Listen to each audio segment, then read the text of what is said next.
Solo un momento, a ver si me aclaro. Vale, ya lo tenemos. Pues eso, buenas tardes a todos. Me alegro mucho de teneros aquí. Hoy creo que es un día, como todos los otros, muy bueno, pero en especial, bueno, Gabo, para mí es lo que he dicho antes, es un privilegio tenerte como club. Creo que tanto didácticamente como en todo el trabajo que haces y que compartes, que si todo el mundo hiciéramos eso nos enriqueceríamos un montón. Seguramente no nos organizamos tanto como tú. Y nada, Gabo Loaiza es de San Fernando, ha pasado por Cataluña, que ha estado en el club de Jack Sands, creo que ha sido entrenador de un equipo senior, si me equivoco, tú me corriges, Gabo? Bueno, estuve en el junior del Jack también. Ha llevado eso, el junior preferente del Jack. Y de ahí se ha pasado el año pasado fue que tuvo una oferta a Suecia, que se fue con Boris a la liga profesional sueca como entrenador ayudante. Y ahora hablando con él, hace 3 minutos me ha comunicado que ha dado el ascenso y se ha convertido en entrenador principal de la liga sueca. Y nada, espero que lo aprovechemos todos. Os he desactivado a todos el micro. Si queréis hablar por el WhatsApp, ponéis yo, intentaré activaros el micro y ya está. Y nada, bienvenido Gabo y un privilegio para el Básquet Lloret. Bueno, le voy a darle a compartir pantalla. Un segundo. Vale, bueno, a ver. Privilegio, no ponga las expectativas tan altas porque más grande va a ser la caída entonces. Voy a ver si... Vale. Vi que sobre lo que iba a hablar Fernando también, que era un poco del juego por concepto, y entonces creo que, bueno, he cogido la mayor parte de ideas que di en la charla que tuve hace poco en Godella, que era sobre metodología. He incluido algunos ítems nuevos que vi en algunas charlas anteriores, pero más o menos esa idea de cómo organizar el entrenamiento en formación, y así no nos solapamos con lo que vaya a hablar Fernando, que creo que puede ser más nutritivo e interesante, y también puede generar debate. Los principales problemas a los que ahora nos estamos enfrentando los entrenadores o los clubes deportivos es esto, ¿no? La ausencia de calle para los niños, que nos obliga a repensar un poco cómo deben ser los procesos de entrenamiento, las necesidades, expectativas e intereses del niño en la sociedad actual han cambiado. Entonces el entrenamiento no puede dar las mismas respuestas en la actualidad que daba hace 15, 20 años. Y quizás en ese análisis de las nuevas necesidades, pues no hemos tenido tiempo de reflexionar o bueno, es muy fácil seguir con los hábitos del pasado. El baloncesto sigue exigiendo lo mismo, es un deporte perceptivo decisional, de interacciones, y por lo tanto el nuevo escenario debe satisfacer esas mismas necesidades anteriores. Y esto es un grave problema, ese de prohibido jugar a la pelota, nos encontramos en muchos de los parques. Echar una reflexión que decía de un estudio sobre Neymar, que hablaba de cómo él tomaba las decisiones, y se determinó que en esos deportes de interacción, como puede ser el fútbol, el baloncesto, donde en un corto espacio de tiempo hay que tomar una decisión, al final el jugador no tiene tiempo para pensar, para ver, para decidir, para ejecutar, no, únicamente ejecuta. Por tanto, son procesos intuitivos, y cuando hablamos de esos procesos intuitivos es esa competencia inconsciente. A mí me gusta mucho un ejemplo. Yo conduzco muy mal y suspendí 3 o 4 veces el carnet del coche, el práctico, pero bueno, tú cuando vas conduciendo ya no tienes que estar pendiente de poner el freno, de pisar el embrague, cambiar de marcha, sino que ya es algo que has automatizado. Y es un poco lo que pasa en los procesos de enseñanza-aprendizaje en deportes como el baloncesto. Había una frase que me gustó mucho, que era de Xavi Hernández, que hablaba le preguntaban una frase muy típica que aparece en los diarios deportivos, ¿no? Corren menos, los jugadores que corren menos, los jugadores que... Y Xavi Hernández decía que él acababa mucho más cansado que otros jugadores que corrían mucho más kilómetros. Y esto era porque Xavi Hernández estaba constantemente procesando información, tomando decisiones, etc. Y ese desgaste mental que se produce en los deportes de equipo, hay autores que defienden que es mucho más importante a la hora de controlar el entrenamiento que, por ejemplo, el desgaste físico que se puede producir.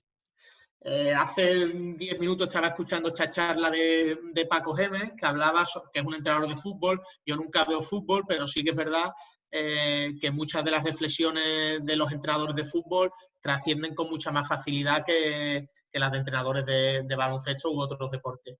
No sé si se escuchará, pero bueno, si no lo resumo, lo voy a poner. No sé si se escucha. ¿No se escucha? Muy flojo, Gabo. Claro, es que creo que no lo puedo poner más fuerte. Nada, está más y bueno, es un poco, habla de la importancia de sorprender al jugador en el entrenamiento, de evitar que los entrenamientos sean monótonos. Él ponía el ejemplo de, obviamente, un equipo de primera división no tiene comparación posible con nuestras realidades, pero él hablaba de que él no repetía ningún entrenamiento, él tenía una cantidad de ejercicios, pero que iba variándolo. Esa sorpresa va a generar curiosidad en el jugador. Cuando generamos curiosidad, el jugador va a mostrar atención por eso, y esa atención va a facilitar esos mecanismos, esos procesamientos de la información que conducen a la memorización, al aprendizaje y, en último nivel, a la automatización que es necesaria en los deportes de equipo. Hablaré después de la diferencia entre automatización y repetición, porque muchas veces podemos caer en el error de comprobarla, de compararla o de confundirla. Esto era un estudio sobre el porcentaje de jugadores que llegan a la élite, porque muchas veces también, para definir cómo queremos trabajar en cada club, debemos conocer la realidad de cada club y qué objetivos tienen esos niños que juegan en nuestro club. La Peña probablemente, o Barça, Manresa, pues los objetivos de sus clubes no puede ser el mismo que puede tener Cornellá, que podéis tener vosotros. Y por tanto, tener presente que de todas las personas que juegan a la élite o que puedan vivir del deporte llega a un 0,03%, pues hostia, da de qué pensar sobre qué debemos priorizar, porque muchas veces priorizamos el ganar un fin de semana, el ganar un día, por encima de una formación más a largo plazo e incluso una formación integral. No hablo de valores y demás en esta charla, pero me gustaría que, hostia, debatiésemos un poco después sobre qué pensáis de los valores que hay que transmitir al deporte, si el deporte de por sí transmite valores o no, si los valores del deporte dependen de quién los transmite o no, porque obviamente quizás no son los mismos valores los que yo transmitiré a mis jugadores que los que vosotros transmitiréis, etcétera, etcétera. Y cómo fomentar también la inclusión de los padres en todo ese proceso. Son cosas que me llaman mucho la atención, pero que quizás es muy habitual satanizar a los padres y verlos como enemigos y no como cómplices, cuando realmente estamos todos en el mismo saco, por así decirlo, y queremos lo mismo, que es la formación integral de los niños y niñas que juegan con nosotros.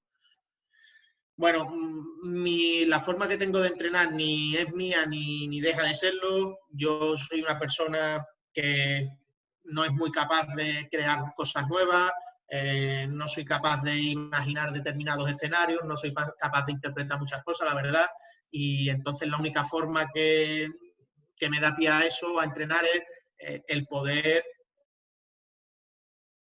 ver mucho baloncesto, el intentar ver a muchos entrenadores e intentar comprender los porqués. Y una vez que comprendo los porqués, intento adaptarlos a mi forma de ver el entrenamiento y el baloncesto. Y por eso hablo un poco de esa metodología constructiva y el empoderamiento al alumno de su proceso, es decir, que sea un agente activo.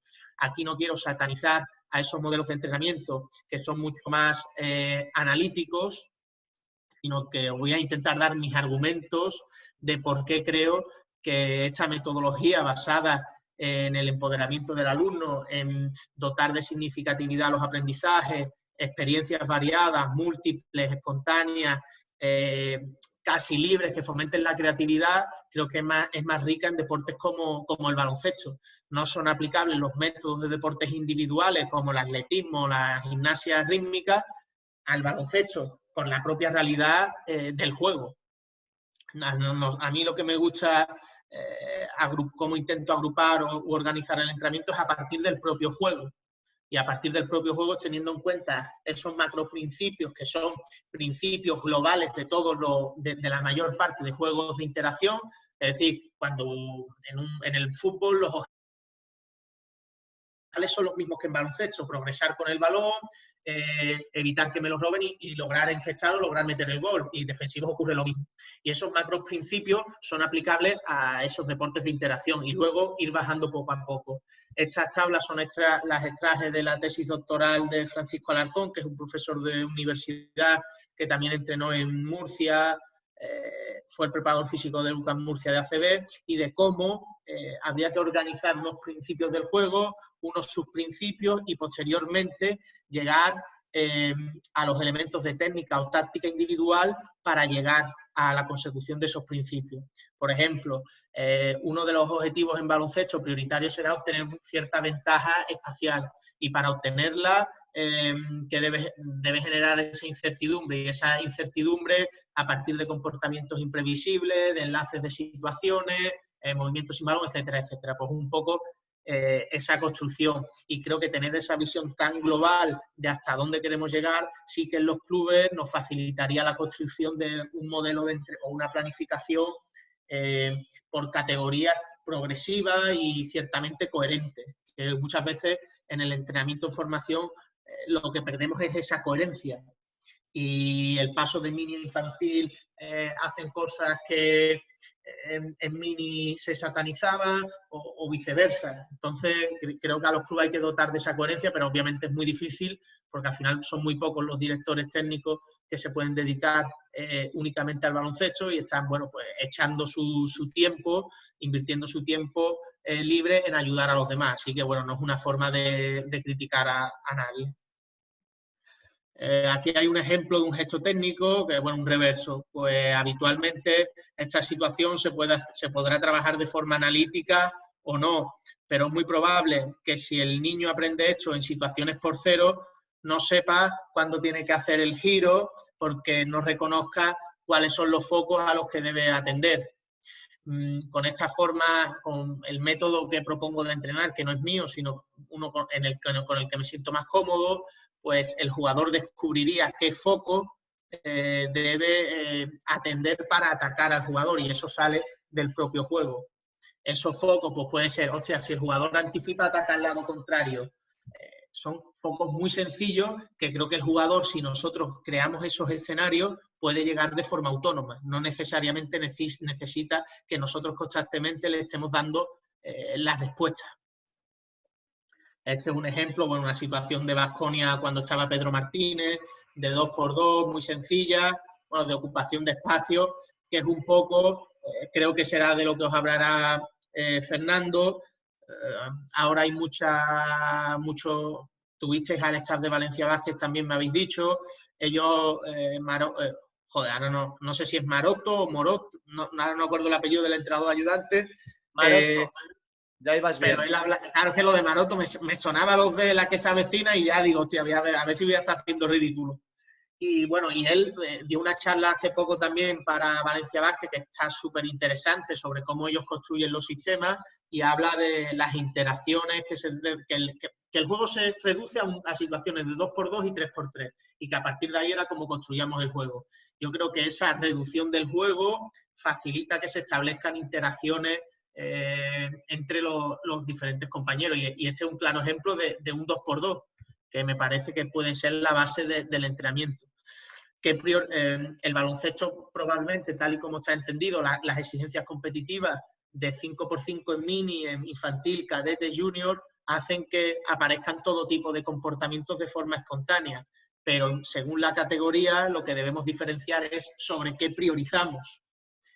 Para mí, por ejemplo, en minibásquet el juego se debe basar a partir del 1 contra 1, con y sin balón, y ese 1 contra 1 dotarle de intencionalidad. Es decir, 1 contra 1 no quiere decir que yo tenga 20 botes para generar cualquier cosa, ¿no?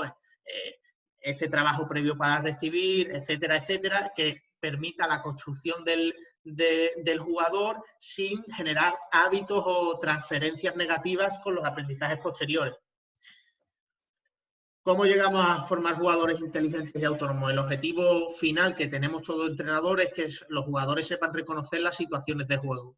A mí me gusta mucho hablar con los entrenadores que de verdad, hostia, que entrenan senior y preguntar, hostia, cuando te llega el jugador junior, ¿qué notas que le falta? Y hay muchos que dicen la capacidad para leer el juego, para comprender, etcétera, etcétera. Y al final son los requerimientos que tiene el jugador, pero a nivel técnico, a nivel físico, sí que es verdad que los jugadores han podido ir mejorando con el paso del tiempo, pero no sé si con el reconocimiento de las situaciones ocurre lo mismo. Y en parte es por cómo comprendemos la competición, el corto plazo y el exitismo únicamente, pero también creo que es un poco por lo que decía al principio de esa ausencia de calle.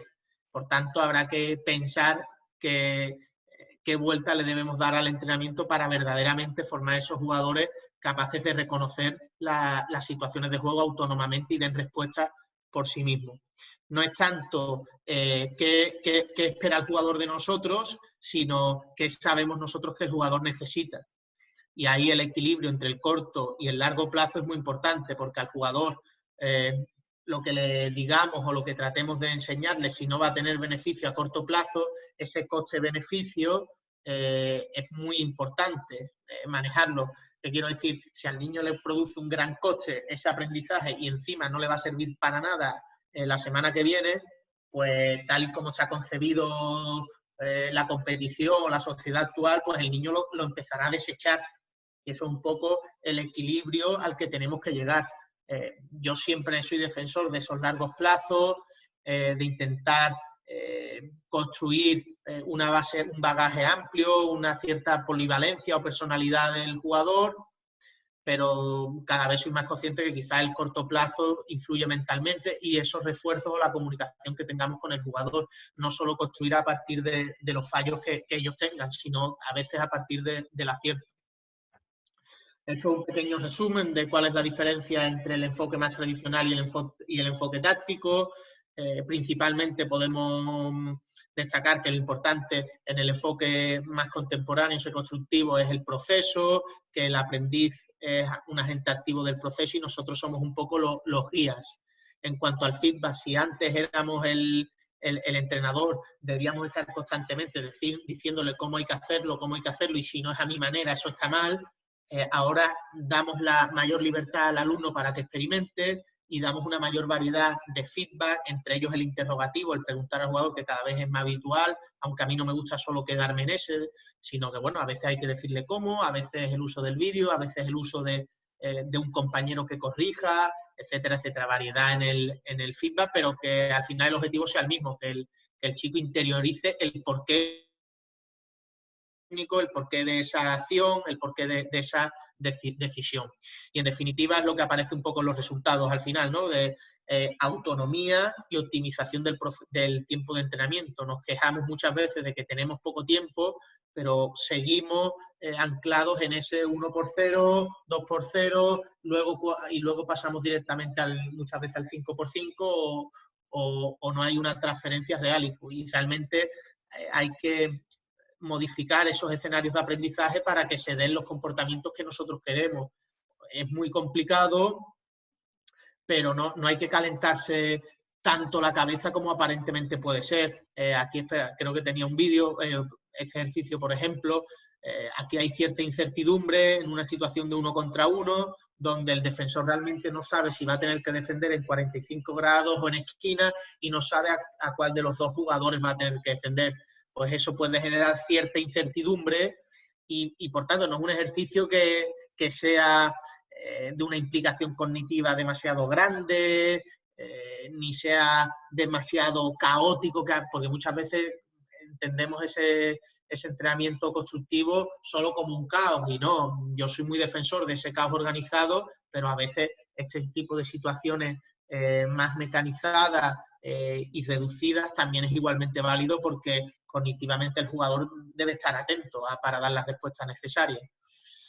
Bueno, las características básicas del entrenamiento en formación, debemos, como he dicho antes, la curiosidad, atención, aprendizaje, la memorización. En Cataluña, por ejemplo, vosotros tenéis interiorizado 2 idiomas y, coño, yo estuve 2 años en Cataluña y mi catalán, por más que me esforzase, es mucho peor que el vuestro. O cuando si me voy a Inglaterra con 30 años, probablemente el aprendizaje de ese idioma con 30 años va a ser mucho más lento y menos o más duradero en el tiempo o que tardo más en adquirirlo que si voy de pequeño. Eso que algo que parece obvio con esos ejemplos, quizás en el entrenamiento no lo tenemos en cuenta y no damos esa importancia a las etapas iniciales de entrenamiento. Y es habitual que en esos estadios iniciales pongamos a los entrenadores menos experimentados, etcétera, etcétera. Cuando se producen los aprendizajes más significativos, donde el jugador tiene más neuroplasticidad para adquirir nuevos aprendizajes, variabilidad motriz, etcétera, etcétera. David Cárdenas, que para mí es uno de los autores de referencia en baloncesto y en este tipo de metodología, habla de pautar 8 puntos a la hora de entender el entrenamiento. Estos 8 puntos de los objetivos que nosotros nos planteemos, y él habla, a grosso modo, de pasar de lo global, analítico, a global. Es decir, global, tú planteas la situación totalmente, a ver cómo la resuelve, y a partir de ahí, a la aparición de determinados comportamientos mediante, por ejemplo, la exageración, o si quieres trabajar un gesto ofensivo, pues limitando a la defensa. Una vez que el niño adquiere o da una respuesta, pues nosotros podemos plantear otras alternativas. Prueba esas alternativas y luego volver a lo global. Bueno, es una propuesta que hacía este autor que os he dicho, David Cárdenas, y que a mí me parecía de las más coherentes que he visto. Yo no soy tan metódico en ese sentido de global, analítico, global, sino que, bueno, creo que todo está interconectado y como tal debe aparecer en el entrenamiento. Que la estructura del entrenamiento de empezar con el 1x1 y acabar en el 5x5 quizás está un poco obsoleta y debemos darle una vuelta de hoja. Porque al final en el partido hay estímulos imprevistos, incertidumbre constante, y si el niño va al entrenamiento sabiendo que vamos a empezar con un 1x1, luego un 2x2, 3x3, luego 5x5, pues ya esa incertidumbre es inexistente. Y a mí me gusta jugar un poco con esa alteración del orden lógico de la sesión. Este es un libro que os recomiendo, un post sacado de ese libro, de Neurociencia, Deporte y Educación, donde, bueno, un poco compara los dos paradigmas, el tradicional y el sistémico. Hablan del sistémico como esos nuevos modelos donde reflejan que todo está conectado, que el caos tiende a autoorganizarse y que todo eso, esa participación activa del aprendiz, lo que genera es un entorno de motivación y un entorno de querer aprender, un entorno de aprendizaje significativo, de interacciones, etc. El problema de esta metodología, aunque algunos no hablan de que sea un problema, yo a veces lo veo así, es cómo individualizar el proceso de entrenamiento. Claro, en todos los equipos y más en los niveles que nos movemos, hay muchos niños que tienen muy buen nivel y hay niños que acaban de empezar y hay niños que directamente no quieren jugar y vienen aquí porque tienen que hacer algo de ejercicio. Individualizar el entrenamiento en esta realidad es muy difícil y, bueno, a mí me gustaría que, bueno, después lo debatiéramos un poco, qué pensáis, pero yo creo que, bueno, intentar otorgar cierta importancia a todos los jugadores está muy bien sobre el papel y todos coincidimos en ello, pero es realmente difícil. Los niños son niños pero no son tontos. Al bueno, hay una frase que dice, al bueno lo vemos todo y al malo también. Entonces, bueno, intentar que los niños no sean crueles es una función muy importante y que ese bueno en un aspecto ayude al otro es fundamental.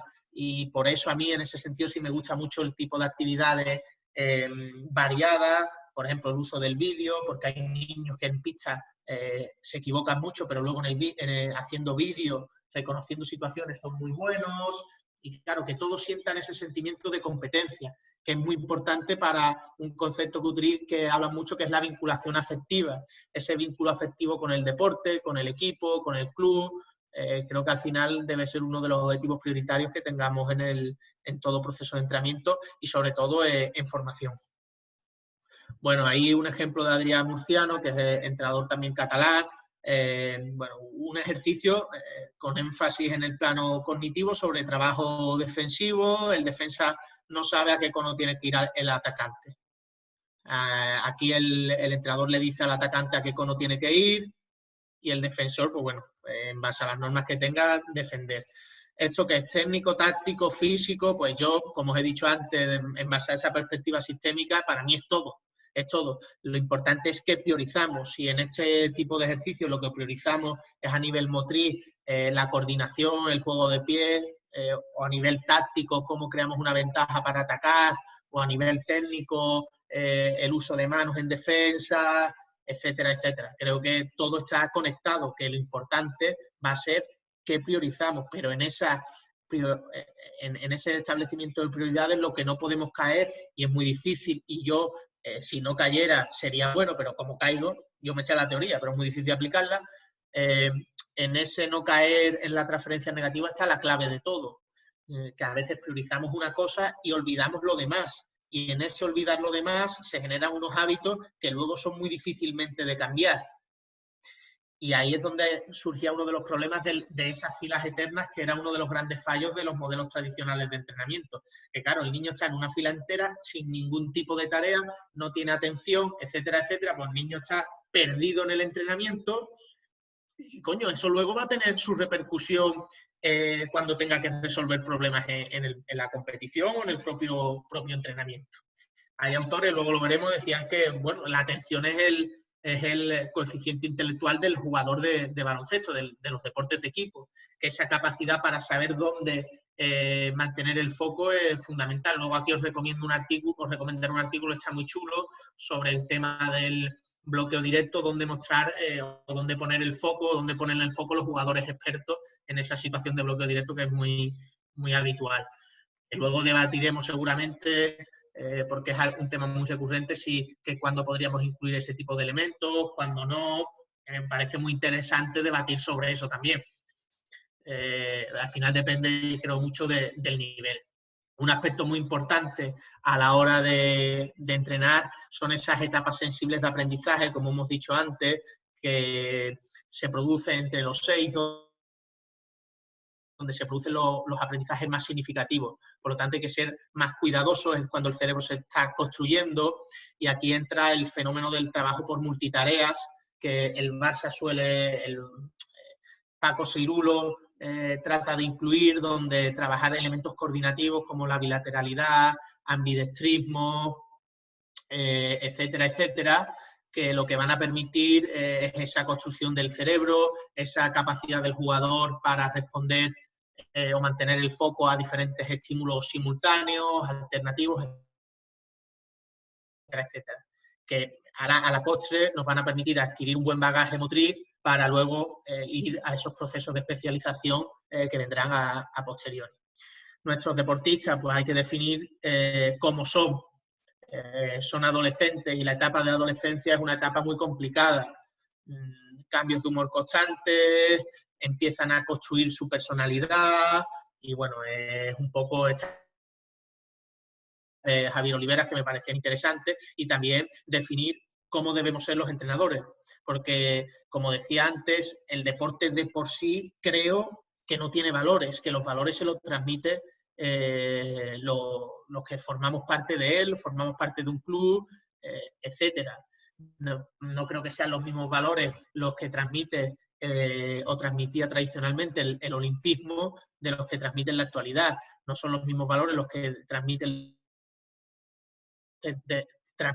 el deporte de formación, y luego dentro de formación hay equipos que priman el ganar como su seña de identidad, aunque no lo digan, y hay equipos que verdaderamente creen en la formación.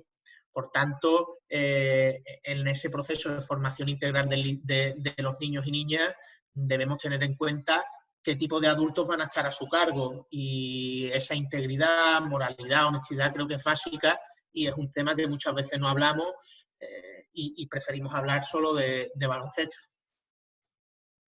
Evolución del proceso de entrenamiento, bueno, aquí es un poco lo que os he explicado antes, de por qué se produce esa evolución desde los métodos tradicionales a los métodos más contemporáneos. La idea principal es que al final el jugador está en constante actualización de la información en un deporte de equipo, por tanto el entrenamiento debe facilitar que adquiera ese hábito. Aquí aparece una organización de contenidos a largo plazo, por así decirlo, donde se empieza, como he dicho, por las habilidades coordinativas, luego el proceso de adquisición técnico-táctico simultáneo, que a mí no me gusta separarlo, a mí muchas veces discuto con entrenadores y demás porque ponen recursos técnico-táctico para finalizar y bueno, al final creo que una cosa no puede existir sin la otra, aunque probablemente haya entrenadores que piensen totalmente diferente a mí y tengan más razón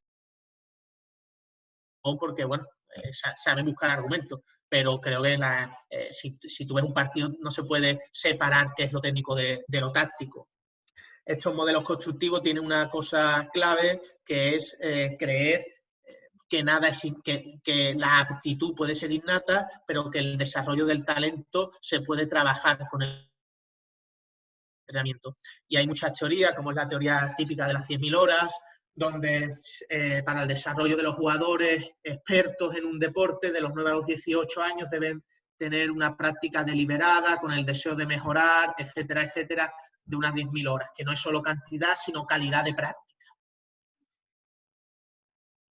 Pero bueno, esa teoría ahora parece que ha quedado quizás un poco desfasada. Bueno, aquí hay un ejemplo de David Cárdenas, que lo encontré ayer leyendo sobre cómo construir, cómo trabajar el juego interior, que si después me dais un email os paso el artículo, y él construye todo el proceso de entrenamiento en base a esos objetivos del juego de ataque, ¿no? Conseguir encestar.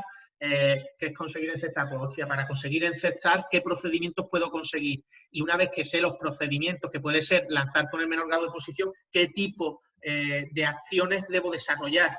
Y la verdad que, bueno, él llega a un nivel de análisis excepcional, que como veis pasan de lanzar con menor oposición, dificultar la acción defensiva y luego eso tiene unos subobjetivos de técnica individual, que me parece el paso previo a construir cualquier método de entrenamiento, porque en definitiva el objetivo va a ser crear esa conciencia táctica, esa capacidad táctica de los jugadores para interpretar el juego. Y esa capacidad los entrenadores exigimos que vaya también ligada a la creatividad. Pero claro, si limitamos en exceso, si nosotros somos los que damos todas las respuestas, después no hay creatividad. Y al final las grandes respuestas del deporte se siguen dando por los deportistas, los grandes descubrimientos. Y siempre un ejemplo muy trillado es el de la bomba Navarro. La necesidad del juego por su condición, por su condicionante físico, hostia, se inventar un tipo de lanzamiento. Pues, hostia, Juan Carlos Navarro es obvio que hay uno, pero debería ser esa un poco la idea. Es obvio que si no limitamos nada, en vez de libertad es libertinaje y ahí hace todo el mundo lo que quiera. Y eso es imposible. Y eso no se puede ir. Por tanto, limitar algo para guiar ese proceso es nuestra labor. Limitar sin coartar esa libertad o esa creatividad. Porque ya por el hecho de la presencia del entrenador, esa práctica espontánea, libre, de esparcimiento, de prueba, de riesgo que se daba en la calle, probablemente no se dé en el entrenamiento. Pero debemos crear un entorno lo suficientemente estable donde el niño sepa que si toma una mala decisión no va a ser reprendado por el entrenador. Por tanto, es lo que hablaba antes de la importancia del reforzamiento positivo en el entrenamiento. Bueno, fases generales, de esto sí os he hablado antes, de hasta los 9 años y a partir de los 9 años sí que hay un concepto que me parece muy importante porque hablamos de la motivación y de la importancia que tenemos los entrenadores a la hora de motivar a los niños y en muchos estudios sobre los jugadores expertos hablan de la importancia de que el jugador sea lo suficientemente autónomo para haber transformado esa motivación que en un principio puede ser extrínseca en motivación intrínseca y voluntad, es decir, entrenar con ese deseo de querer mejorar. Y aquí, bueno, os hablo un poco de las lesiones de las que hablaba Paco Cirulo, que componen al humano deportista y, bueno, nuestros deportes están todas conectadas y no se manifiestan, no se pueden manifestar de forma aislada y no las podemos analizar sin tener en cuenta las demás. Evolución de los procesos de entrenamiento, automatización versus repetición. Nosotros debemos entrenar en probabilidades, no en posibilidades. Posibilidades, todo lo que puede surgir. Todo lo que puede surgir. Y puede surgir cualquier cosa. Puede salir ahora mismo Pedro Sánchez a decir que, bueno, que salimos toda la calle, pero no es probable que lo diga. Por tanto, nosotros como entrenadores debemos trabajar en probabilidades. Y esas probabilidades son los preíndices en base a los cuales el jugador debe reconocer la situación y anticipar la solución. Y en esa anticipación, que puede ser la cualidad táctica fundamental, es la que nos va a permitir obtener eficacia en el juego. La repetición son situaciones totalmente aisladas, no son significativas, no nos permiten anticipar porque está totalmente descontextualizada, y en cambio la automatización sí. Uno de los problemas de la automatización es que tú te preparas intuitivamente para situaciones que el bagaje de experiencias previas te permite anticipar, pero cuando ocurre algo inesperado, con esa automatización no vale. ¿Por qué? Porque la automatización hace que la atención esté bajo mínimos. Por tanto, también hay que equilibrar esos procesos de aprendizaje inconsciente con la conciencia, que es un poco esa toma de decisiones racional. Lo que hablaba, bueno, la atención, el nuevo coeficiente intelectual de los jugadores. Este es el artículo del que os hablaba antes, que me parece muy interesante, de enseñar al jugador cuáles son los elementos básicos a la hora de tomar decisiones. Esto se puede ser implícito dentro de la propia tarea, que por medio de la solución, por medio del propio juego, el niño va a llegar a la solución, o a veces nosotros somos quienes con las preguntas, quienes con los planteamientos, quienes con las variantes que mostramos, somos los que decimos realmente qué tiene que hacer el niño. Pues bueno, un equilibrio en ese sentido me parece fundamental. Bueno, aquí hay otro ejemplo de estas situaciones reducidas de leer el juego. Aquí, bueno, pues va a intentar meter el balón interior, aparece para buscar ese pase, pero se da cuenta que, hostia, puede poner el bloqueo a este jugador y dejar liberado a su compañero porque el foco es el pase a él, es el pase interior. Pues bueno, son soluciones que enseñan que un jugador entiende el juego, y eso la pizarra lo aguanta todo, pero no podemos teledirigir con un joystick a los jugadores. El juego como eje del proceso es un poco lo que hemos estado hablando, de que todo se supedita a la realidad del juego, y que no podemos decaer, que aunque sea un proceso largo, debemos ser confiados que los aprendizajes van a ser suficientemente significativos. Os puse el ejemplo de vosotros en Cataluña. Cuando empezáis a hablar, podéis hablar 2 idiomas y a lo mejor tardáis más en hablar que una persona que solo habla una lengua, porque los estímulos a los que debe estar atento son múltiples. Pero claro, cuando empezáis a hablar, habláis significativamente 2 idiomas. Por tanto, que muchas veces hay que tener en cuenta ese largo plazo en el proceso. El juego, bueno, cantidad, certidumbre, riesgo, tiempo, son elementos que debemos variar a la hora de construir la tarea, pero quizás, bueno, son un poco terminología inútil, y que realmente lo que debemos tener en cuenta es qué objetivo tenemos y en base a eso construir la tarea. Hostia, ¿qué podemos variar? Pues el espacio, ¿qué podemos variar? El tiempo, ¿qué podemos variar? El número de móviles, ¿qué podemos variar? La posición defensiva, ¿qué podemos variar? Las conductas que permitimos a un juego o no, a un jugador o no. Fomentar también la exageración de las conductas. Es decir, todo eso requiere que los entrenadores conozcamos mucho el juego, porque si no es muy difícil que lo que nosotros planteamos tan abierto pueda darse luego en el entrenamiento. No es como el típico profesor de educación física que decía, venga, señores, vámonos, juego libre, y todos súper contentos. Hombre, eso no. Yo soy profe de educación física y, coño, no solo somos los del chándal, también tenemos muchas más cosas detrás. Con esto quiero decir que este modelo global no es dejarles al niño hacer lo que les dé la gana, sino que tiene un conocimiento profundo del juego, sintetizar en un juego de 3x3, 2x2, 4x4, los comportamientos que queremos que se den. Y a veces no se dan, pero en ese a veces no se da, en esa búsqueda, el niño a lo mejor da soluciones que nosotros no creíamos o que no sabíamos. Y al final, pues bueno, en formación también ocurre, aunque a veces nos da vergüenza reconocerlo, que de los niños es de los que más aprendemos. Y a veces no lo ponemos o no le damos todo el valor que tiene. Pero claro, tendemos a ese mecanismo de querer controlar absolutamente todo. Y en ese controlar absolutamente todo, pues se pierden muchísimas cosas. Porque no se pueden explicar con teorías mecanicistas de todo pautado, de todo compartimentado, etcétera, etcétera, deportes de esta interacción, de estas relaciones sociales, etcétera, etcétera, donde el contexto, el entorno influye muchísimo y yo también influyo al entorno. Esto es de lo que hablábamos antes de Paco Alarcón, de esos procesos intuitivos, la importancia de las emociones. Se dice muchas veces hay que provocar impactos emocionales en el jugador para que ese aprendizaje sea significativo, impactos emocionales positivos. Va un poco en relación a crear esa estabilidad emocional en el entrenamiento donde el niño no tenga miedo a equivocarse. Porque si el niño tiene miedo a equivocarse y con la cantidad de competiciones a las que están sometidos, pues al final el niño lo que va a hacer es, en el propio entrenamiento, hacer lo que sabe seguro que el entrenador no le va a recriminar. Y en competición lo mismo. Por tanto, limitaríamos mucho esa progresión del jugador. Aquí hablo de esa pedagogía de la posibilidad versus pedagogía de la probabilidad. Nosotros debemos educar, como he dicho antes, en esas probabilidades.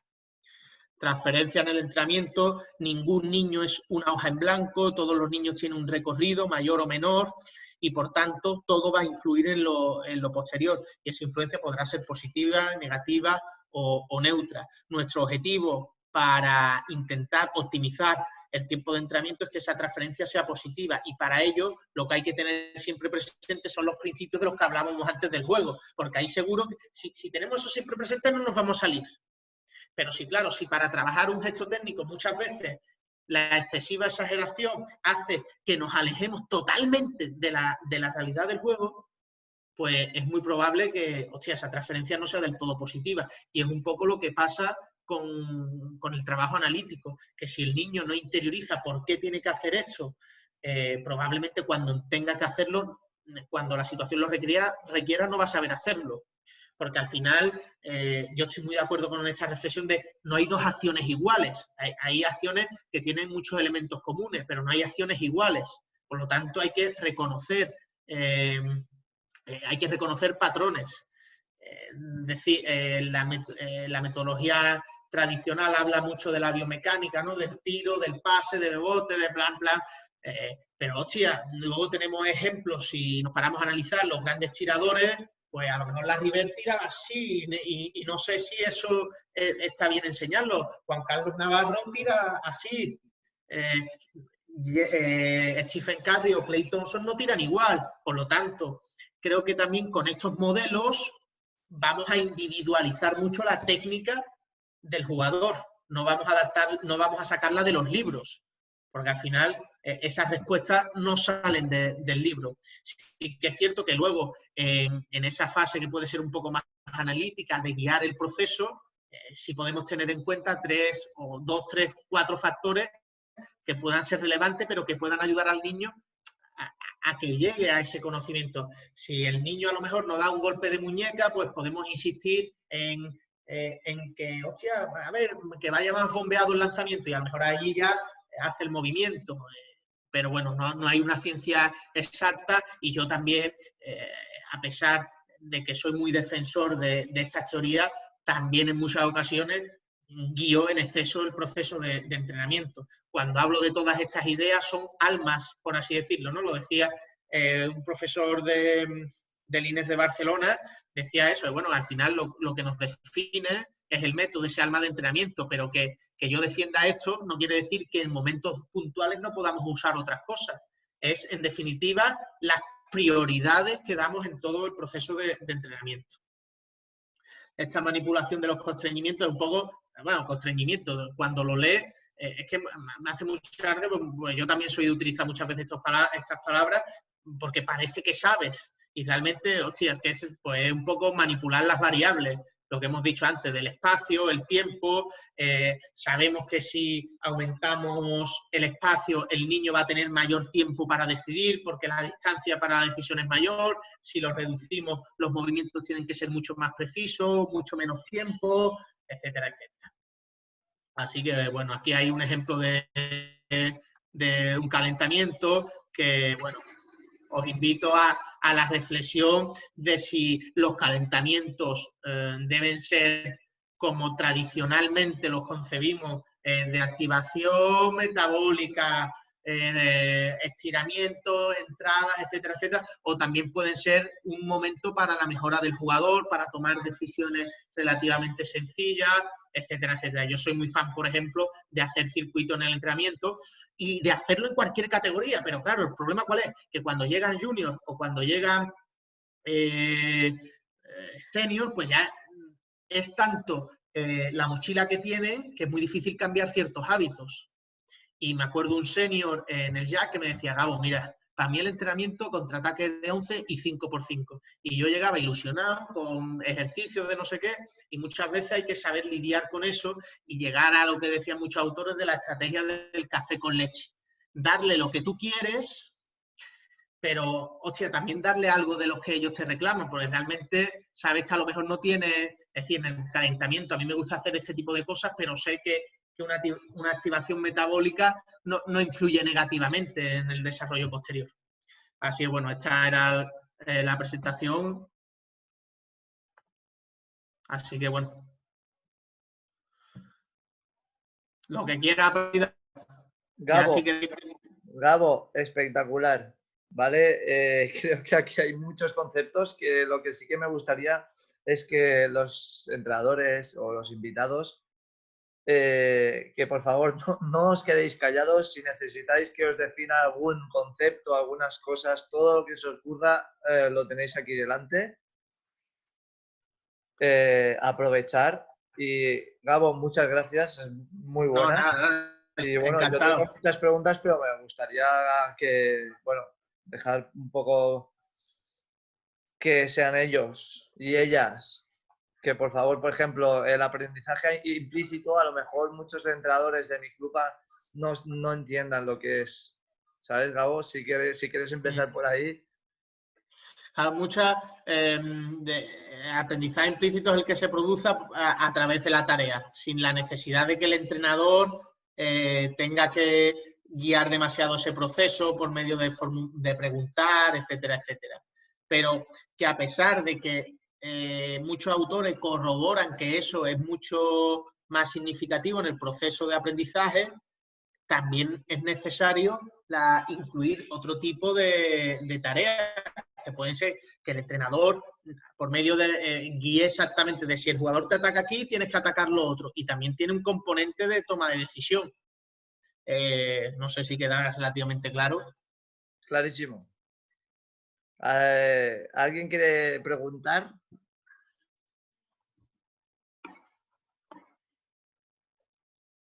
Vale, Marc, te abro el micrófono un momento. Mira, Gabo, Marc Sampere. A ver, ¿se me escucha?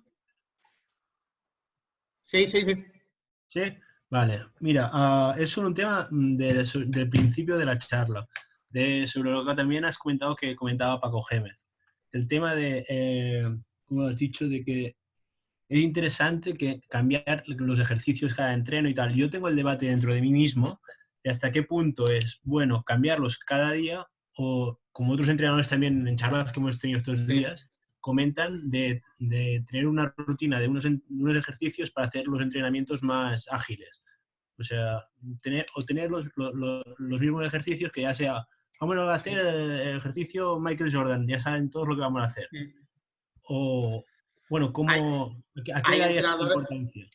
hay entrenadores que se sienten muy cómodos con eso, pero yo creo que hay que dar cierta incertidumbre y a partir de una misma tarea, cierta variabilidad, a partir de una misma tarea, aunque tú dediques un poco de tiempo en explicarla, si luego tú mantienes más o menos la misma estructura durante todo el entrenamiento y vas metiendo variantes, tampoco el tiempo que pierdes es tan grande.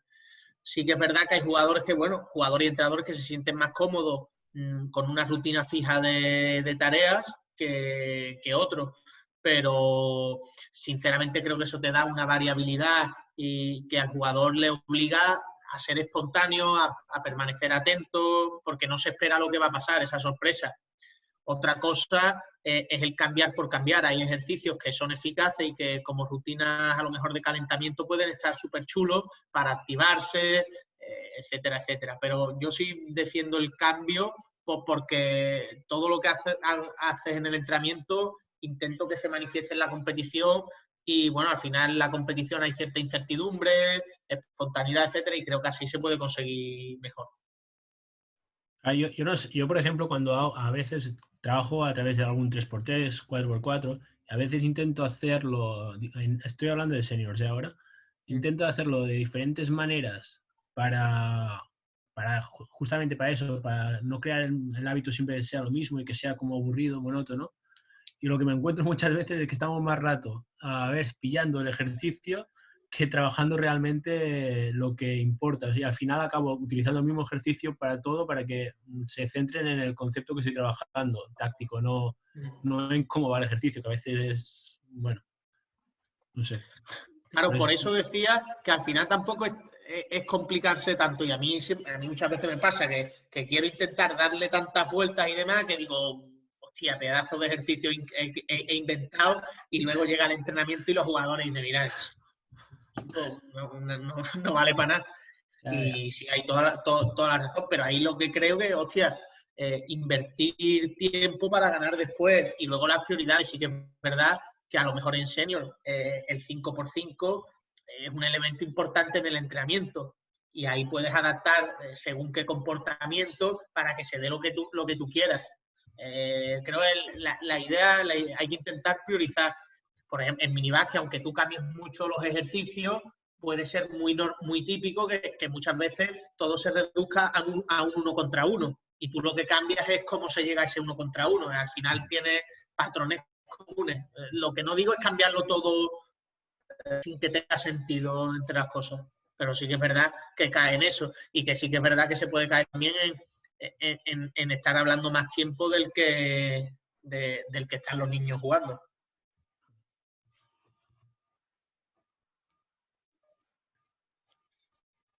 Muy bien. Marc, ¿alguna vez? ¿Algo más? Ya está. Ya está. Bien, Gabo, una cosa que a mí me pasaba durante este año, yo llevaba un cadete inter femenino, ¿vale? Y son unas tías bastante inteligentes y bastante trabajadoras, ¿no?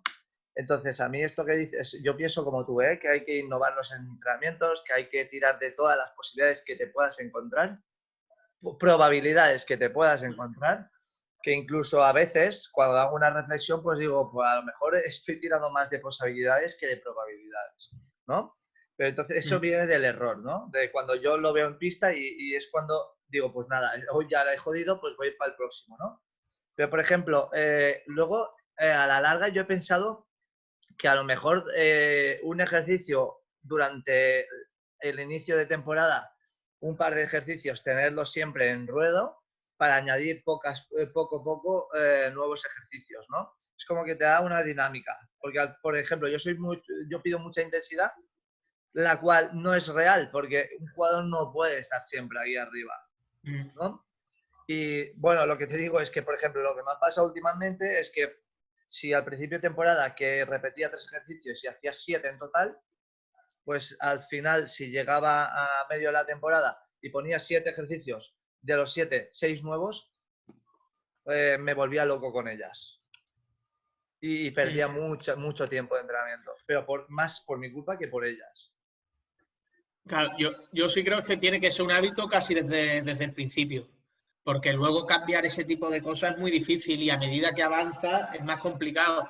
me acuerdo cuando estuve en la primera temporada en el Jack, llevaba uno de los infantiles y con ellos, hostia, probar cosas nuevas era mucho más fácil y más desde el principio, y se habitúan al principio era chocante para ellos o lo que fuera, pero luego se acaban habituando. Eso mismo lo intenté con el Junior y no funcionó. Y yo no tengo esa capacidad para adaptarme. Porque ya en Junior también tienes que analizar si ellos están acostumbrados a esos cambios constantes o no, o si directamente ni los quieren. Entonces, bueno, aunque yo presente esto, sí soy consciente de que hay muchísimos más elementos a los que tenemos que tener en cuenta, de los que tenemos que tener en cuenta. Por ejemplo, ese Junior de Jax, ¿estuviste un año, puede ser? ¿2? Sí, sí. Un año. Uno. Entonces, coges un Junior y, claro, ¿cómo consigues que ese Junior cambie su manera de trabajar durante el progreso del tiempo? Nosotros tuvimos...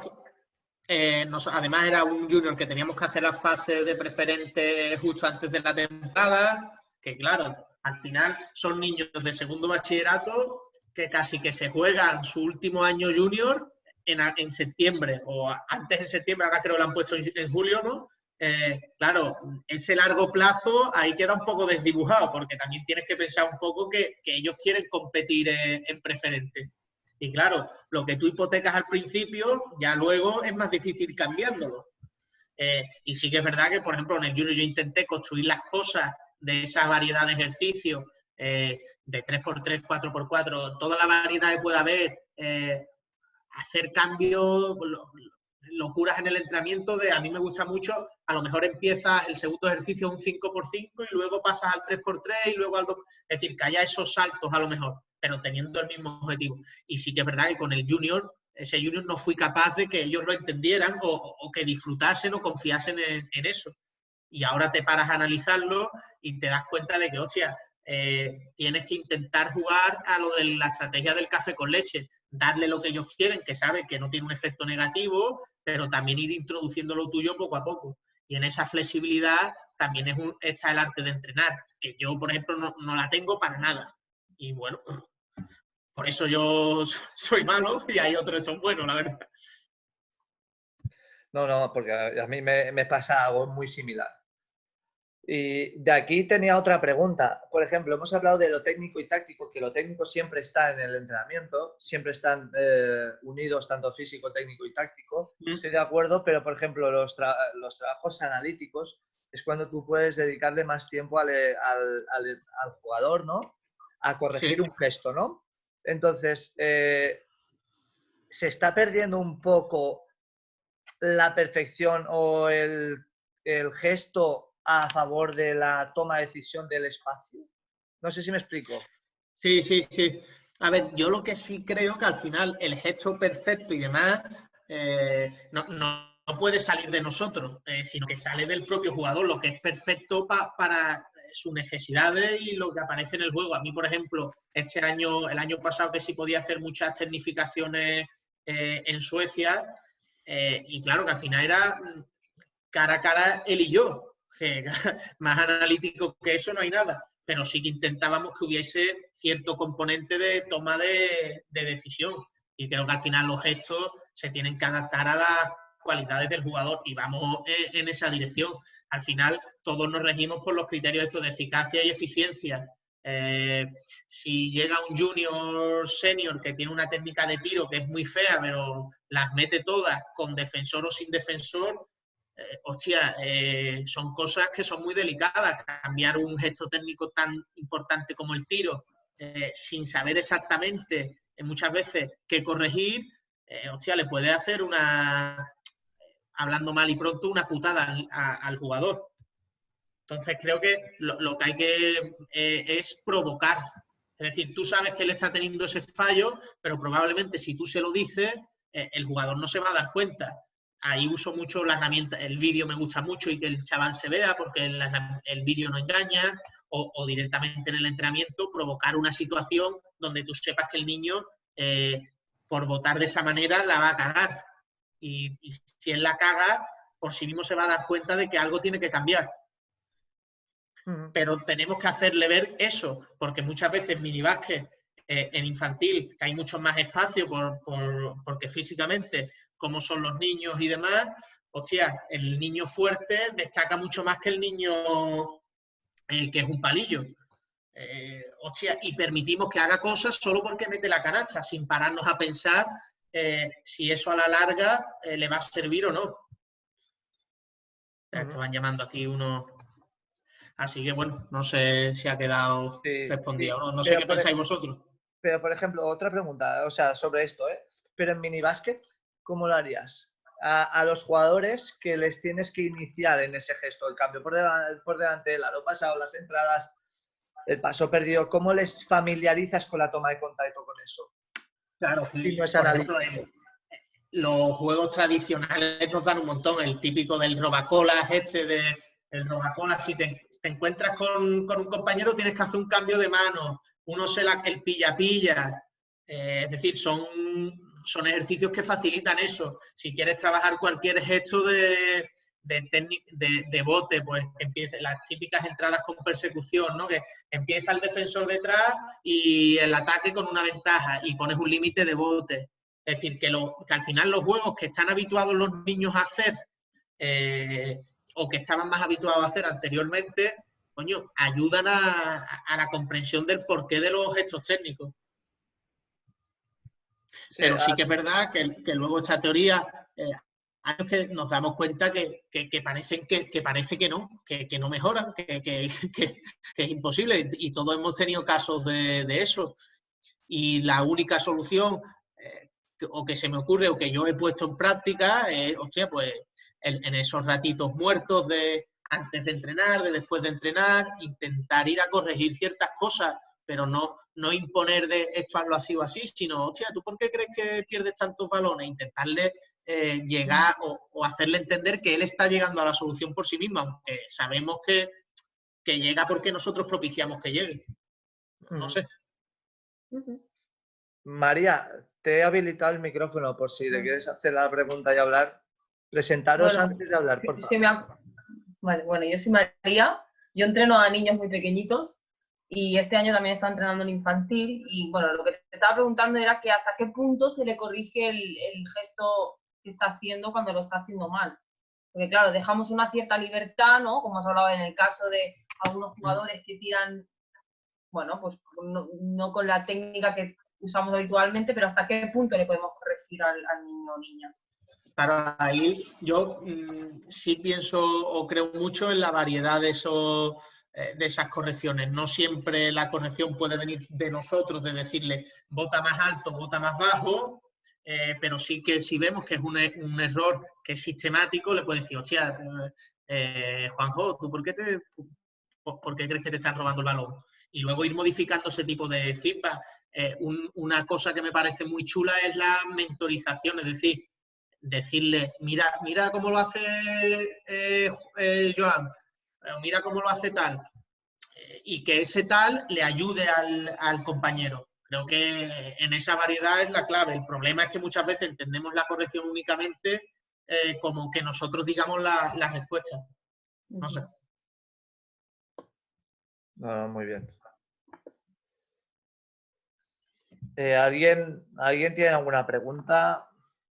A ver, ¿qué piensan los que hacen pre-mini? A ver, Aria, por ejemplo, ¿qué problemas os habéis encontrado? Guillermo, Aria, Max, Pilar. ¿Qué problemas os veis vosotros? Mira, Pilar, te abro a ti el micro, a ver que nos cuentes un poco los problemas que te has visto tú este año a nivel de entrenamientos.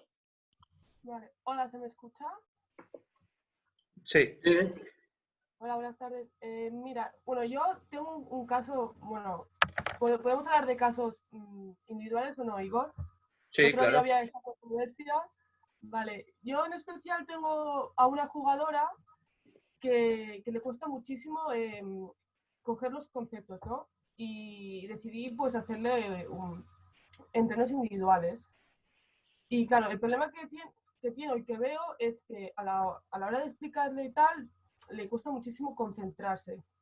Claro, lo que decías tú de tener estímulos, de sobre todo enseñar a través de la emoción, eso lo inculco muchísimo a la hora de entrenar. Es decir, siempre le pregunto a la jugadora cómo ha visto el entreno, si le preferiría ir con tal compañera y tal. Eso lo tengo muchísimo en cuenta a la hora de enseñar. Lo que me pasa con esta jugadora es que intento todos estos métodos, pero ella como que todavía no cojo este vínculo, ¿no? O esta manera de enseñar, o una manera de enseñar que a ella le vaya bien. Y claro, tampoco, o sea, no estoy en nada a favor de como dejarla de lado o de decir, bueno, una jugadora menos, ¿no? Que muchos entrenadores a veces piensan que no le gusta el deporte o que no se interesa, ¿no? Y claro, no sé si alguna vez has encontrado algún caso así, si tienes algún tipo de metodología, no sé, para compartir, supongo. No, sí es verdad que casos así hemos tenido todo, y me acuerdo aquí en Cádiz alguna vez entrenando a un pre-mini que el chaval un día se rebotó y empezó a tirar los zapatos contra una pared, y claro, son situaciones que para las que quizás no estamos preparados, y si un niño no está atento en un entrenamiento y se despista con mucha facilidad, lo que hay que intentar evitar es que haya muchas filas, que la participación sea constante. También muchas veces les influye el reproche del compañero más que lo que nosotros le podamos decir. Pero recetas mágicas en ese sentido, hace un año en el Jack, a uno de los chicos del Junior daba un premini y le dije, hostia, te voy a acompañar un día, no sé qué. Y sí que es verdad que no volví a ir porque los entrenadores de esas categorías os someten a una presión tremenda, y no lo valoramos y nadie lo valora. Y al final es la etapa más importante, porque si ese niño tú logras que se meta, coño, que esté atento en los entrenamientos, que se meta en el entrenamiento, etcétera, etcétera, hostia, lo que tú has hecho es más valioso que muchas otras cosas. Y a lo que habitualmente tendemos es a lo que tú has dicho, a dejar por el camino al conflictivo. Y al final el conflictivo es el que nos tiene que hacer ver que, coño, algo estamos haciendo mal. No es una amenaza, sino hostia, pues algo estoy haciendo mal porque no consigo meterlo en el grupo. Pero no tengo receta mágica en ese sentido, la verdad. No sé vosotros qué pensáis, pero... Mira, le voy a dar turno de palabra a Guillermo, porque Guillermo también ha tenido un grupo bastante conflictivo. Como estás hablando de conflictivos, él ha tenido, y a ver cómo ha solucionado estos problemas. A ver, ¿por dónde empezar? Más que nada porque era un grupo especial, porque eran muchos y muchos conflictivos. Entonces, claro, tienes que mirar las juntas de cada uno, este con quién se lleva mejor, este con quién se lleva peor. Los niños, los conceptos no entienden, porque tengo la suerte de que, pues, que los niños miran mucho básquet y juegan mucho básquet fuera de lo que es el entorno de entrenamiento, y pues están habituados a ese mundo. Y los niños lo entienden, lo único que se desconcentran muy rápido y tienes que intentar captar la atención de todo el mundo, pero el problema es más en cohesión de grupo que en sí lo que tú le quieres explicar al niño, porque ellos te prestan atención cuando les corriges, ellos prestan atención a los ejercicios, pero después ya es por el grupo que son ellos, que se pelean entre ellos, entran entre ellos. Ya puede pasar una mosca que se desconcentra a los 15. Y aquí viene, o sea, ¿y tú qué solución le dabas a eso? La solución que yo opté fue porque yo opté 2 semanas de voy a estar encima de ellos para decirles, no, aquí se tienen que hacer las cosas porque esto es así, porque son las normas que hay. Como vi que eso no funcionó, dije, lo dejo dentro de equipo. Yo no me voy a meter, son ellos los que tienen que solucionar sus problemas porque ellos son un equipo. Si no hablan entre ellos, no lo harán nunca. Si no lo hacen nunca, no van a resolver sus problemas. Conseguí que mediante ellos mismos iban echando sus broncas y cogieron conciencia de, a lo mejor lo que me está diciendo el compañero, a lo mejor tiene razón, vamos a intentar, vamos a probar a ver si funciona. Entonces, al ver que ellos se daban reprimendas, se concienciaron y empezaron a comportarse de una manera decente. Lo dejé a elección de ellos. que no fuese yo el malo de la película, el entrenador me pega bronca cada día. No, las broncas se las pegaban ellos solos. En base a eso, mejoró el comportamiento. Bueno, si os parece, planteo una situación a ver qué opinas tú, Gabo, y luego si alguien más quiere participar. Por ejemplo, tenemos un entrenamiento, ¿no? Da igual la categoría que sea, da igual. Y planteamos un ejercicio y hay errores, ¿no? ¿Cuándo decidimos parar ese ejercicio? Yo creo que pararlo, quizás cuando esos errores sean sistemáticos en todos los jugadores y no permitan la consecución del objetivo, la finalidad que nosotros nos hayamos planteado con la tarea. Pero sí es verdad, es muy difícil pensar, bueno, ahora en tal momento o no. Pero muchas veces, hasta qué punto es bueno la estrategia que todos hemos hecho alguna vez o solemos hacer de sacar a un jugador y explicárselo a él solo. Pues claro, al final eso es un poco señalar al jugador de tú lo estás haciendo mal.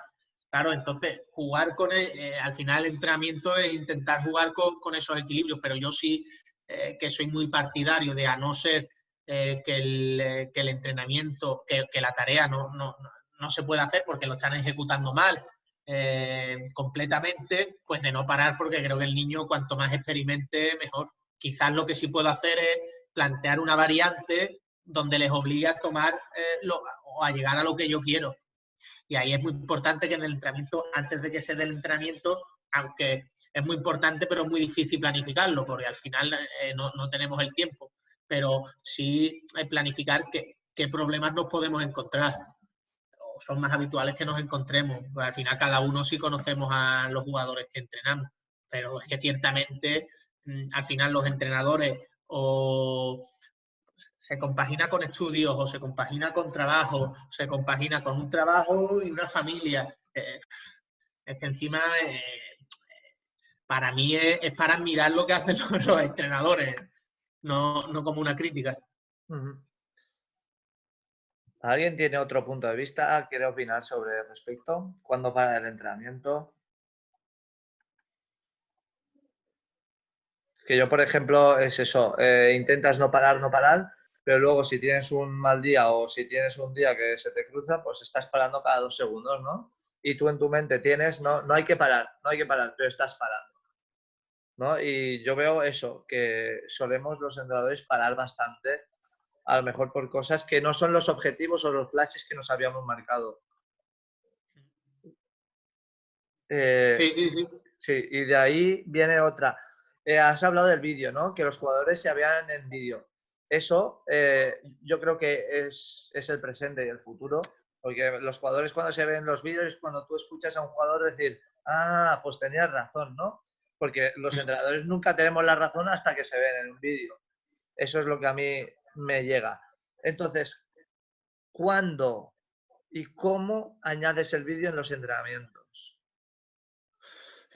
Nosotros en todas las categorías lo que a mí siempre me gustaba hacer es lo del concepto este de los jugadores espejo, ¿no? Intentar que cada jugador tuviera unos jugadores predilectos e intentar buscar vídeos de ese jugador y así intentar habituar que el niño vea baloncesto, que al final creo que también es una fuente de aprendizaje importante. Los vídeos los vídeos individuales de cada jugador al final va a depender de la realidad de cada uno. Hay gente que no pueden grabar los partidos o el propio entrenamiento, pero sí que me gusta incluirlos como una tarea más del entrenamiento. Es decir, una herramienta que me gusta mucho para que todos los niños participen es el uso del circuito en el entrenamiento. Diferentes estaciones y en cada estación una tarea diferente.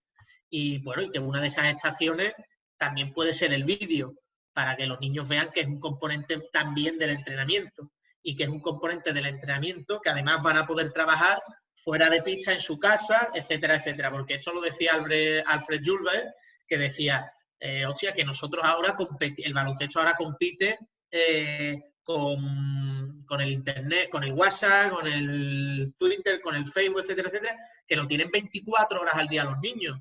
Y el baloncesto solo lo tienen 1 hora al día. Intentar concienciar de que, hostia, podéis seguir mejorando viendo baloncesto. Creo que es importante. Pero vamos, como una tarea más. Pues sí que me gusta a veces, incluso en los calentamientos antes de partidos y demás, pero normalmente como una tarea más. Sí.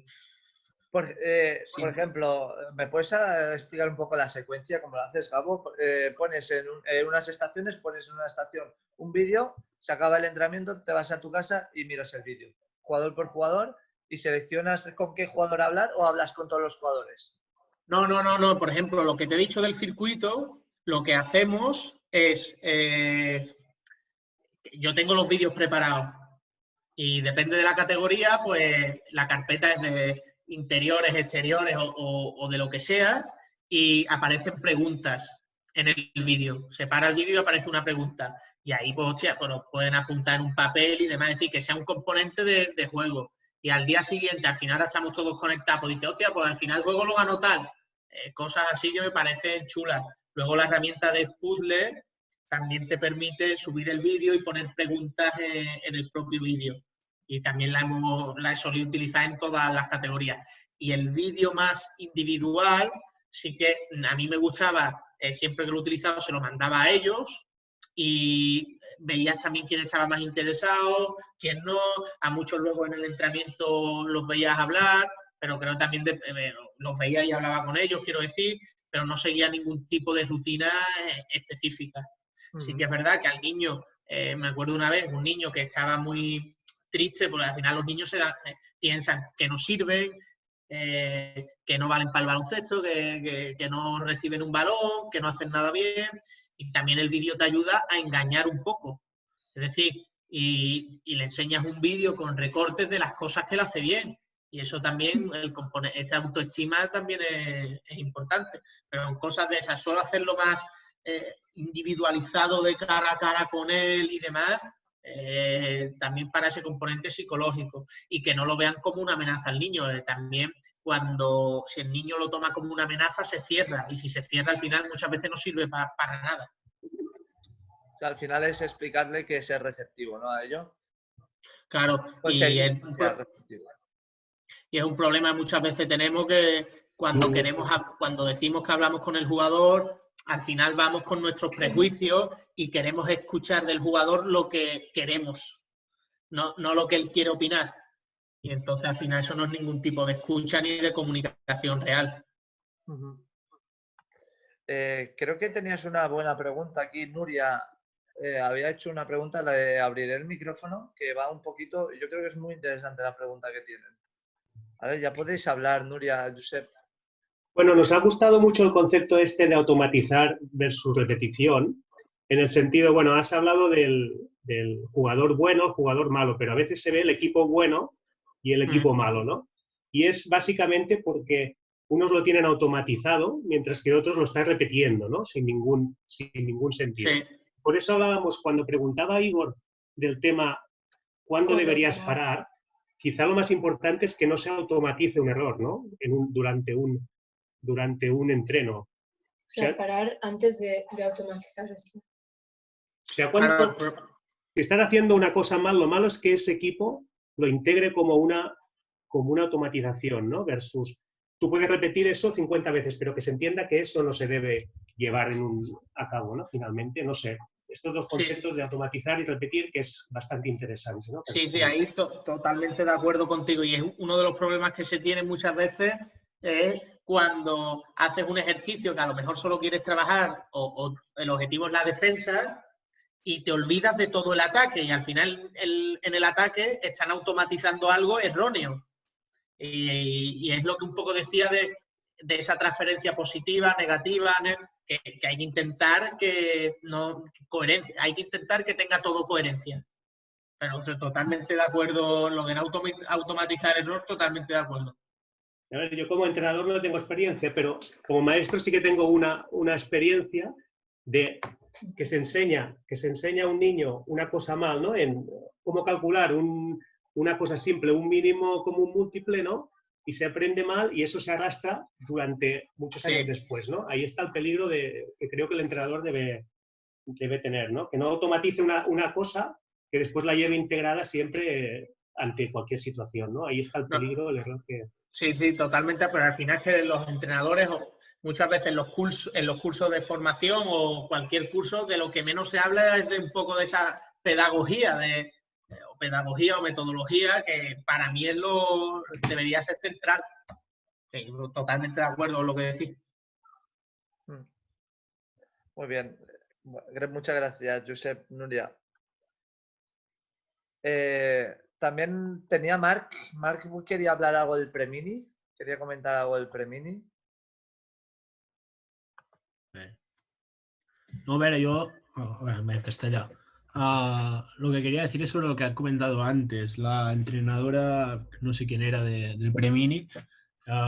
Bueno, yo llevo 12 años entrenando entre Preminis y Minis y tal, y yo creo que has de diferenciar, porque al final nos acabamos haciendo daño. A mí en los primeros años me pasaba que me torturaba, en plan, cuando me encontraba gente así, me sentía mal porque veía, hostia, no estoy haciendo algo bien, no hay manera. Y ha llegado un punto que he aprendido a que has de analizar, has de mirar lo que estás haciendo, tú has de intentar ayudarla, pero no nos hemos de olvidar de que son niños de tercero, cuarto de primaria, quinto, sexto.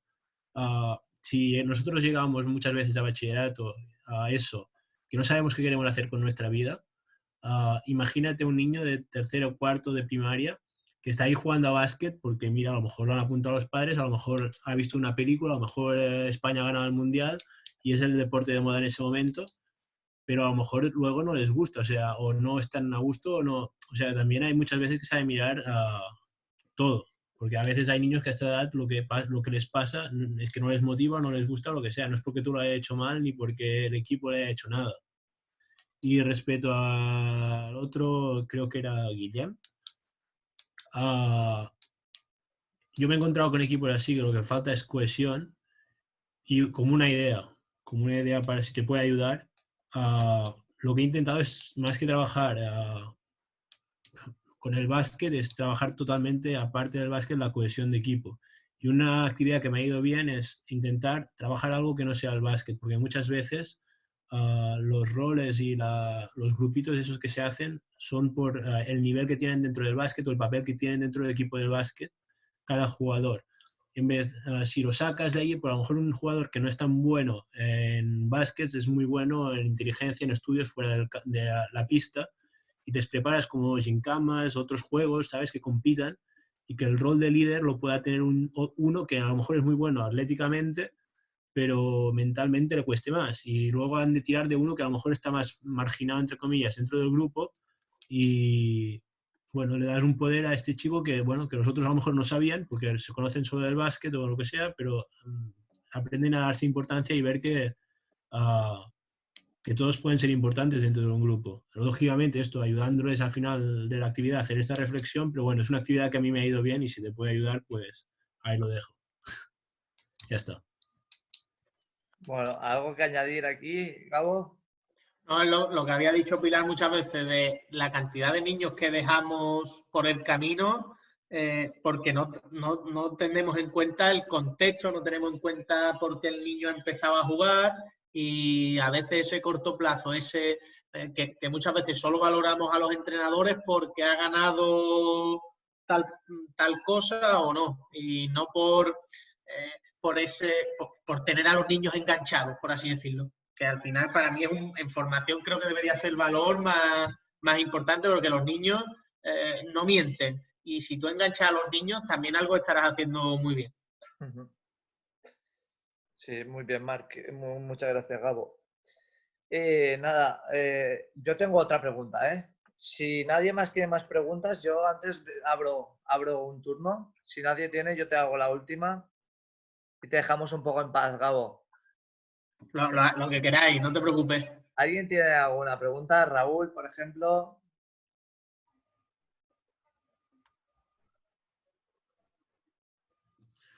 A ver, una cosa. Yo ya os dejo, es el último. El tema del vídeo, o sea, se está poniendo muy de moda trabajar a través de vídeos, de enseñar vídeos de jugadores para trabajar el movimiento. Yo, por ejemplo, no soy precisamente una estrella jugando y hay movimientos mi manera de tirar, por ejemplo, es pésima. O sea, yo intento enseñar lo mínimo posible el tiro para no crearles malos hábitos. y no sé hasta qué punto, de qué manera introducir muchas veces el enseñar el gesto por vídeos, porque lo encuentro que separa mucho el entreno. Al final lo que tienes puede ser una pantalla de móvil, una tablet, y se nos para mucho el entreno cuando si quieres montar alguna cosa así. Al final me acabo encontrando que cuando hago alguna estación, trabajo por estaciones así con mis ayudantes, si es que tengo la suerte de que aquella temporada tengo ayudantes, pues intentar que cuando estén en su estación se encarguen de un vídeo. Pero no sé si tú tienes alguna otra manera de trabajarlo o si lo utilizas mucho. Bueno, en eso me pasa como a ti, yo con 18 años dejé de jugar porque lo más redondo que había visto era una caja de zapatos. Así que imagínate. Entonces sí que pues, tuve que utilizar el tema del vídeo y todo eso. Depende de la categoría, pero creo que una herramienta muy chula es el WhatsApp. Enviar los vídeos por WhatsApp, decir, mira, esto es lo que vamos a trabajar hoy. Obviamente dependiendo de la categoría. O incluso involucrar a los padres en eso.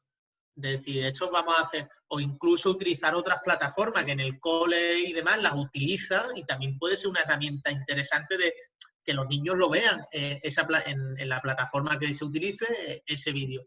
Y si no, antes del entrenamiento y listo. Yo lo que nunca haría es lo que tú dices, de parar demasiado el entrenamiento explicando para poner el vídeo, porque al final muchas veces el vídeo te falla, no te ha fallado en toda la tarde, pero te falla justo en el momento que no te tiene que fallar. Sí, eso pasa mucho en el colegio. Igor seguro que también lo ha probado. Sí. Entonces, lo ideal es, por ejemplo, tú quieres trabajar en minibásquet, un gesto técnico, cambios de mano por debajo, por detrás, coges jugadores especialistas en esto, se lo enseñas antes y luego, sí. Toma. Claro, y luego planteas una tarea que sea abierta y demás, que sea totalmente global, donde el niño tiene que hacer cambios de mano, porque si no, no se va a ir de un rival y demás. Y luego hacerlo un pelín más analítico, pero siempre manteniendo esa realidad de que es un deporte de cooperación-oposición, que siempre hay una oposición. Entonces, ese tipo de elementos. Y en el tema de la organización del vídeo, pues quizás en mini, que se acostumbren a ver baloncesto, pero si tienes un infantil, un cadete o un junior, hostia, preguntarle, ¿cuál es tu jugador favorito? Y seguro que ese jugador favorito tendrá 1000 cosas que le puedan servir e intentar hacerse un poco ese trabajo. Pero es que también es muy, muy sacrificado. Yo muchas veces, mi problema es que a veces estoy un poco loco y, bueno, asocial a veces y entonces tengo más tiempo para hacer ese tipo de cosas. No duermo mucho, pero yo entiendo que el que no lo haga. Y también entiendo que tampoco te da una ventaja muy, muy grande. Yo la hago también por eso, porque te he dicho, duermo poco y tengo más tiempo, pero no sé hasta qué punto te beneficia. Es más, yo soy capaz de reconocer determinadas situaciones o de reconocer en un tiro qué elementos básicos hay que tener en cuenta, pero yo a lo mejor luego no soy capaz de hacerlo. Es decir, que tú sepas reconocerlo en vídeo no quiere decir que tú sepas luego trasladarlo a la pista. Y bueno, de aquí viene, en la charla has hablado un poco antes de como en las categorías, ¿no? Depende del nivel del equipo, pues añades el bloqueo directo, añades el concepto y todo eso. Entonces, yo soy director deportivo, que yo no tengo ninguna experiencia, es mi primer año. Y ahora me toca, por ejemplo, cuadrar el bloque desde mini hasta junior de segundo, qué elementos técnicos, qué elementos tácticos, qué individuales, colectivos, ofensivos y defensivos queremos trabajar. Entonces es como que yo busco por internet o abro y hay un montón de información, ¿no? Y todo es en pre-mini de primero, en Benjamín es esto, en Benjamín de segundo esto. Y al final es como que yo pienso que a lo mejor no es por categorías, sino hacer una cronología de eso, ¿no? Sí, yo estoy totalmente de acuerdo y por eso siempre todo el mundo que hemos hecho algún tipo de planificación, siempre hemos intentado hacer eso, ¿no? De Benjamín a minibásquet, infantil, pero al final te das cuenta de que muchas veces no tiene sentido porque que un mini de este año no te garantiza que ese mini vaya a ser igual el año que viene.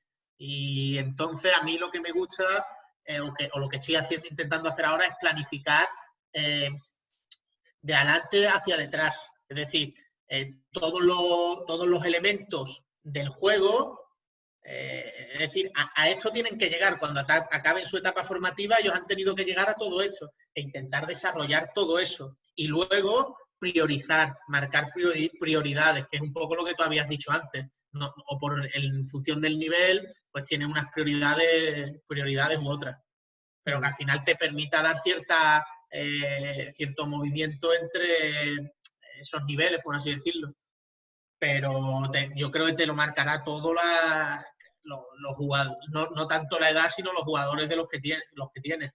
Y luego en el tema de la edad, también convendría que alguna vez hablásemos de esto de la maduración temprana, de la maduración tardía y el efecto que tiene haber nacido en la segunda mitad del año y demás. Pues claro, muchos niños van con ese retraso y se tienen que enfrentar a niños mucho más fuertes, atléticos, etcétera, etcétera, y hostia, se cansan del baloncesto. Sí, sí.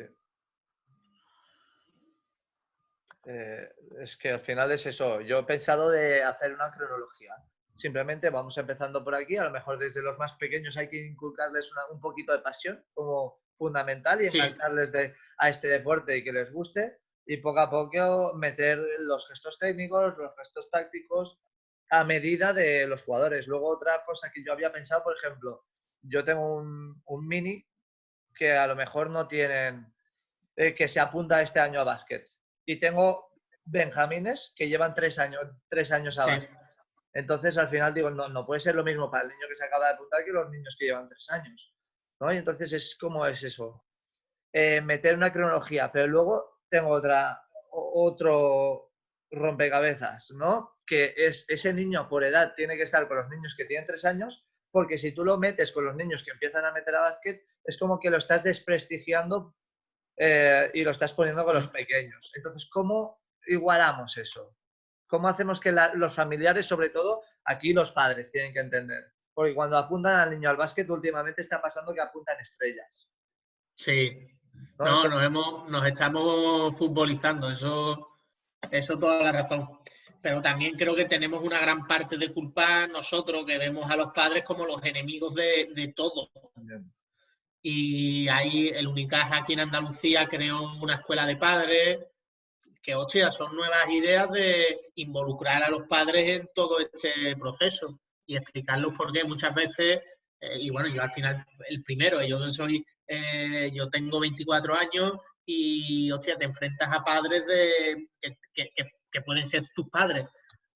Claro, entonces a veces es una situación incómoda, pero bueno, si al menos así lo concibo yo, si tú desde un principio planteas las cosas tal y como soy, no vas dando tumbos, el padre al final lo entiende. El problema es que también muchas veces los clubes van dando tumbos de un año para otro, que no se crea ningún tipo de identidad, que también hay padres que entienden el deporte como solo una actividad extraescolar más y no como un elemento que va a ayudar a formar integralmente al niño o la niña, y con ese tipo de cosas hay que intentar lidiar, pero es algo que por cómo está organizada quizás la sociedad es muy problemático. Mi niño, ¿por qué tiene que estar en este equipo y no con los de su edad? Y cosas de eso, cuando al final el objetivo que al final tienen sus padres y tenemos nosotros, salvando las distancias, es el mismo, que es intentar hacer lo mejor posible para su hijo.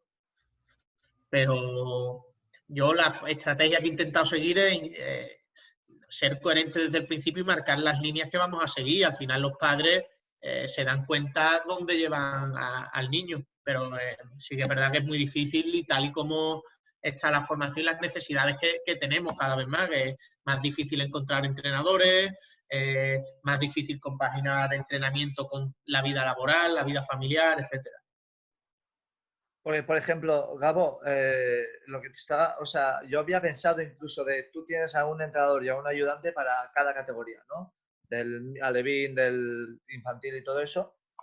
Y he pensado incluso de tener un entrenador y un ayudante para gente nueva, ¿no? Para gente nueva, Sí. Y a medida que esa gente nueva ya se acerca al nivel, porque al final la gente con más talento va a tardar menos tiempo, la gente con menos talento tardará algo más, ¿no?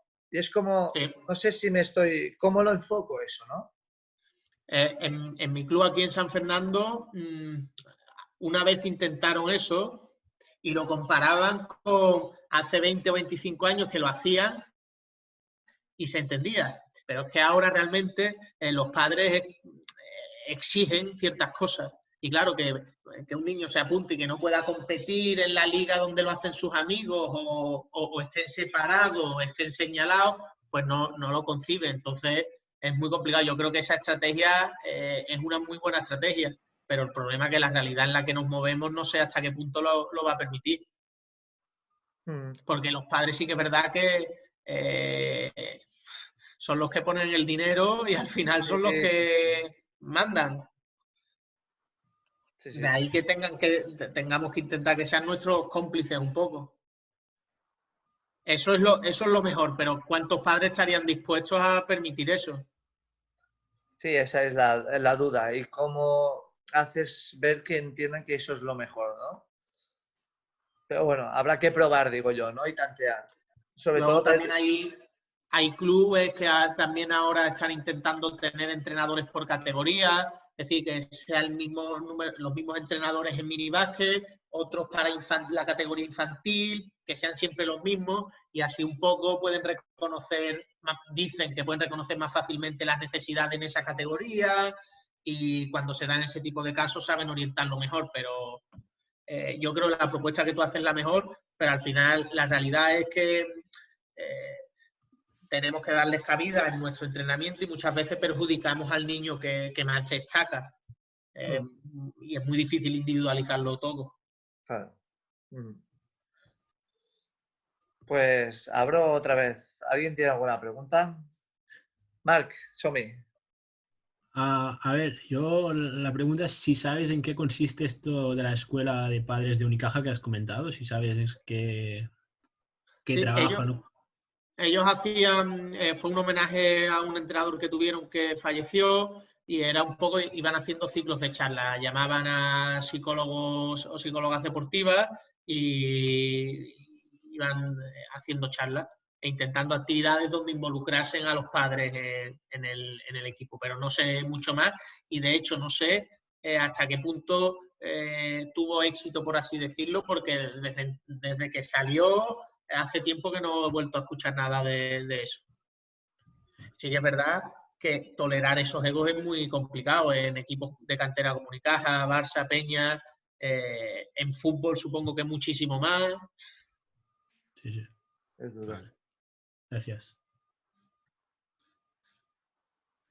¿Alguien más tiene preguntas? Si no, después de hora 45 y encima por lo que veo que el Zoom nos ha respetado, Gabo. No, Pues ya lo vi.